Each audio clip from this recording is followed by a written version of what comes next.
그런 거 있잖아요. 지금 현재 부동산 관련된 분들이랑 굉장히 많은 그 접촉점을 갖고 계시다 보니까 네네. 아무래도 이런 변화들이 아까 뭐 저희가 방송 전에도 잠깐 얘기를 했습니다만 좀 느껴지는 것들이 있으신가 봐요.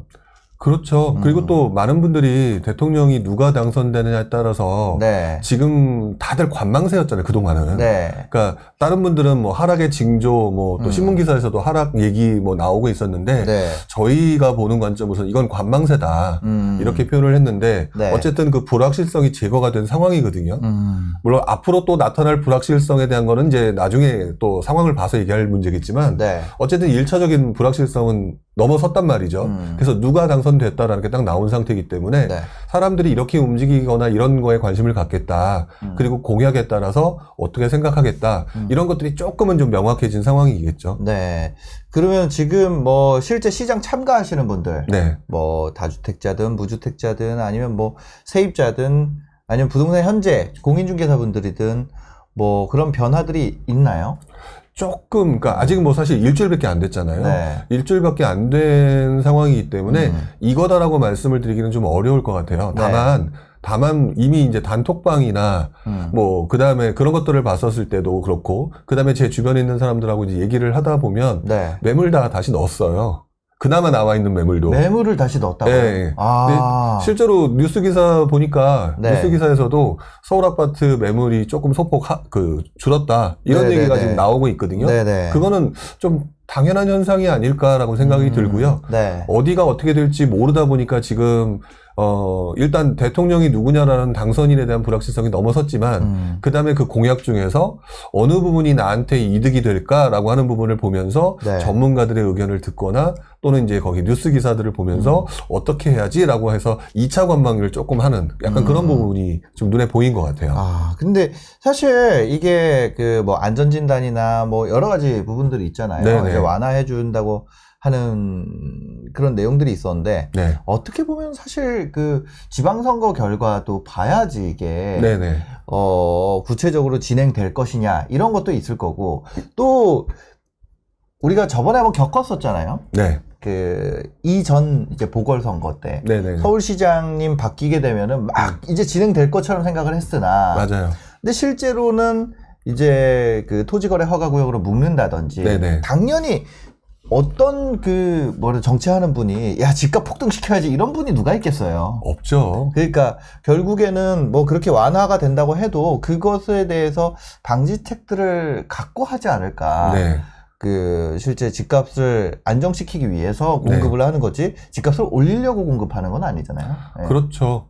그런데 중요한 건 그건 것 같아요. 지금 네. 말씀하신 게 저는 100% 동감하고 그렇게 될 것이라고 또 생각을 해요. 네네. 말씀하셨던 그 지난번에 오세훈 시장 당선 이후에 네. 그전에는 그렇게 되면 서울 집값 엄청나게 오를 것 같았는데 네. 또 막상 또 토지거래 허가구역부터 지정하고 또 약간 좀 올라가는 거를 좀 누르는 약간 네. 그런 모습이 있었잖아요. 네네. 근데 확실한 거는 그거인 게 사람들이 그동안은 기댈 곳이 아무것도 없었다. 기댈 곳이 없었다. 네, 그러니까 투자자들 입장에서는 약간 그런 심리에서 뭔가 그것을 풀어주는 사람들이 기대했던 거죠. 네네. 그 부분이 굉장히 크게 많이 좌우하는 것 같다는 생각이 들어요.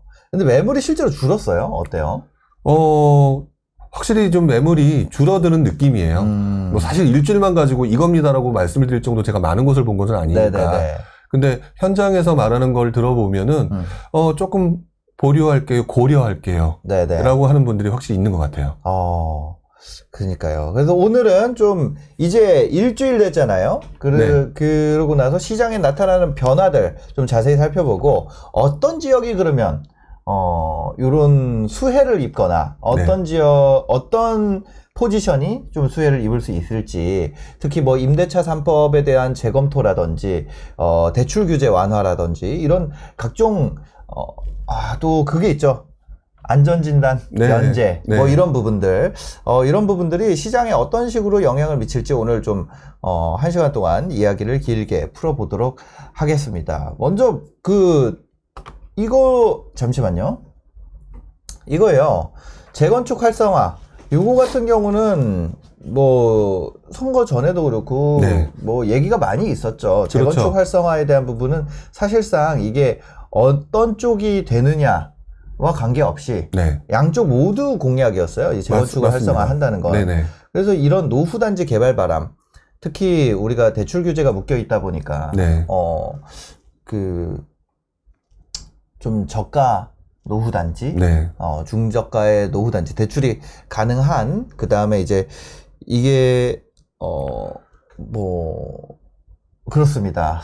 이쪽이 그 윤석열 당선인 되고 나서 좀 네. 가격이 움직임이 있을까 이런 것도 궁금하긴 하거든요. 그러니까 1차적으로 결론부터 네. 말씀을 드리면 단기적으로 분명히 있을 거예요.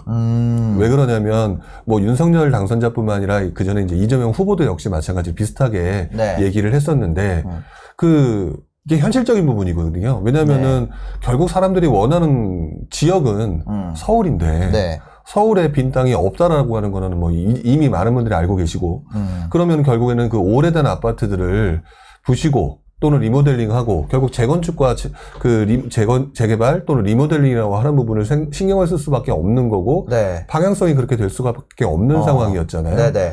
이제 그런 상황에서 재건축 얘기가 나오니 당연히 사람들은 그 중에서도 첫 번째 강남 쪽에 있는 재건축의 관심도가 1차적으로 높을 수밖에 없으니까 강남부터 시작을 해서 무언가 서울에 있는 재건축 아파트 그리고 이제 오래된 아파트 이런 거에 관심을 갖게 될 것이고요. 네네네. 그리고 이제 부차적으로는 말씀하신 것처럼 가격대가 조금 더 낮지만 그 재건축이나 또는 재개발 리모델링 뭐 재개발은 아무래도 이제 빌라 쪽이니까 네네. 리모델링 이쪽으로 해서 좀 확실하게 바뀔 만한 곳 이런 곳에 관심을 가질 수밖에 없는 상황인 거죠. 네, 한번 공약 내용을 한번 보면요 이렇게 돼 있습니다. 5년간 250만 호 이상 공급을 하는데 네. 그 중에서도 재건축 재개발 47만 호, 수도권 30만 호, 정밀 안전지단 기준 합리화하고 재초안 완화하고 신속통합 인허가하고 용적률 인센티브 공급해가지고 공급 물량 2에서 30% 증가시킨다 이거잖아요. 네, 그렇죠. 그죠? 그러니까 지금 그 밑에도 지금 되게 그 총 250만 호 중에서 약간 네. 좀 빨간색으로 제가 표시했던 이 부분을 네네네. 보게 되면은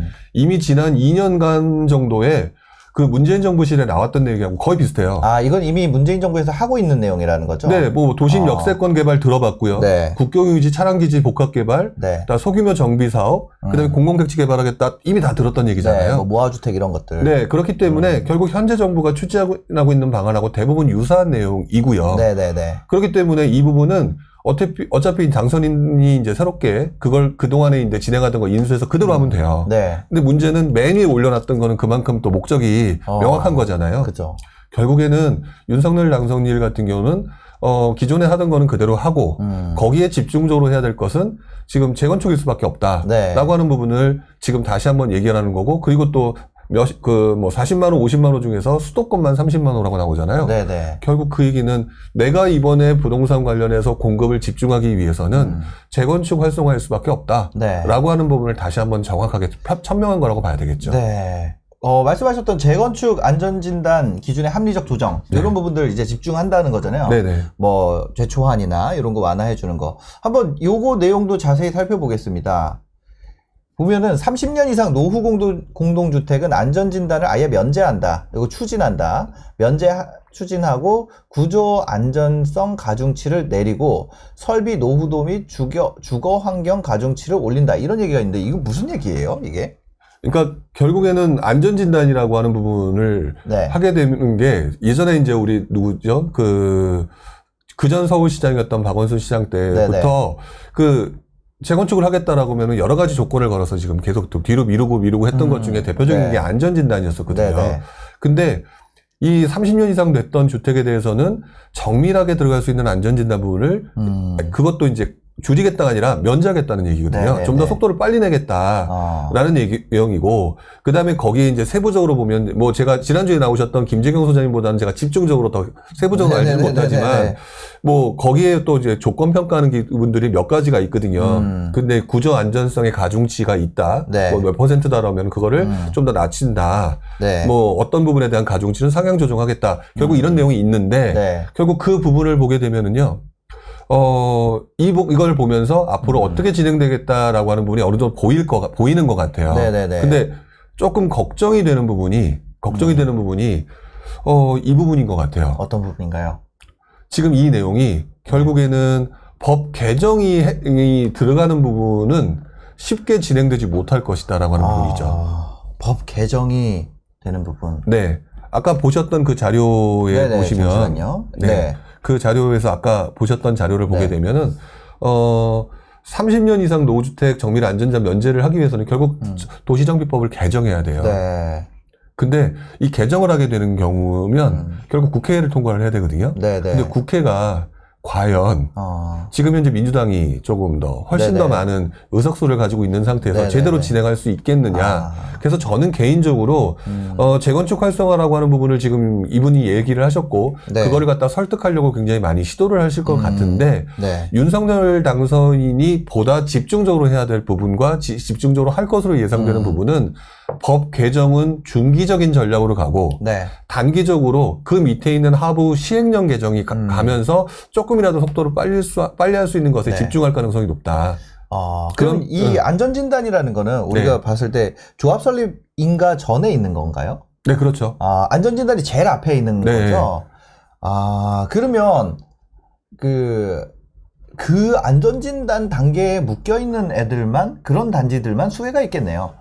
왜냐면 그 다음 이미 이거 안전진단 넘어간 것들, 뭐 조합 설립이나 뭐 사업 시행이나 이런 것들, 그 뒤는 재개발이랑 똑같더라고요. 네, 근데, 그러니까 예. 말씀하신 것처럼 그 단계를 넘어섰으니 조합 설립하고 그 단계에서 쭉 진행할 수 있는데 네네네. 일단 앞 단계에서 옛날에 방원순 시장 전까지만 하더라도 사실 재건축 부분과 그 네. 뭐 재개발도 마찬가지지만 제대로 진행하기가 가장 어려웠던 부분이 네. 그 맨 앞 단계에서 넘어설 수 있는 게 쉽지 않았다는 거거든요. 그러니까 그 앞에 부분을 이미 넘어선 단지들은 네. 사실 가격적인 변화가 나오려면 이게 법령 개정이나 이런 부분들은 굉장히 오래 걸리니까 네. 사실상 가격에 영향을 미치기는 어려울 것이고 네. 이 안전진단이라는 단계를 못 넘어서고 있던 데들은 지금 뭐 가격적인 수혜가 있을 가능성이 있을 것 같다. 네, 그렇죠. 좀 좁혀보자는 거죠. 뭐 재건축 단지 워낙 많으니까. 그러니까 예, 지금 현재 수많은 단지들이 있었는데 네네. 그 단지 중에서 이미 뭐 그렇다고 해서 둔촌주공 같은 거 우리가 알고 있는 이런 단지들은 이미 진행 절차가 네네네. 한참 진행된 거잖아요. 네. 근데 이전에 이제 서울에 있는 결국에는 30년 이상 된 노후 단지 중에서 네. 안전진단 얘기만 나오게 되면 또는 이제 그걸 추진하겠다라고 하는 부분만 나오게 되면 네. 부동산이 사실상 조금 들썩거릴 수 있는 상황. 그 중에서도 그러면 그동안에 우리 부동산의 시장 분위기가 어떤 부분이 있었냐면은 네네. 뭐니 해도 신축이 최고. 그렇죠. 신축 중심으로 갔었죠. 예, 그런 네. 부분으로 갔었던 분위기가 조금 구축 중에서도 조금 더 이제 오래된 것들, 네네네. 이런 것들에 관심으로 조금 갈 수 있는 그런 것들이 나타날 것 같고요. 네. 사실상 옛날에 제가 이제 2007년도를 돌아보게 되면 네. 실제로 그때 이명박 대통령 시절이었잖아요. 네네네. 당선인 시절에도 재건축 부분을 조금 더 합리적으로 할 수 있게 해주겠다라는 얘기 하나 때문에 네. 그 다음 해 초반이죠. 2008년 초에 네. 강남 재건축이 다시 한번 움직이는 모습을 보이기도 했었습니다. 네. 그러니까 그런 현상들이 아마 나타날 거라고 보여지고요. 근데 이번 같은 경우는 지난장하고 지금장하고 좀 다른 것 중에 하나가 네네. 그때는 그래도 재건축이라고 하는 부분이 많은 사람들한테 이렇게 크게 와닿는 분위기가 아니었는데 이제는 서울에 있는 아파트 대부분이 그 이후로도 10몇 년이 지났잖아요. 네네네. 그러니까 그렇기 때문에 서울에 있는 거의 상당히 오래전부터 지어진 아파트들은 네. 그것들을 시도하는 아파트들 뭐부터 시작해서 굉장히 네. 좀 많이 나타나게 될 가능성이 높다 네. 보여져요.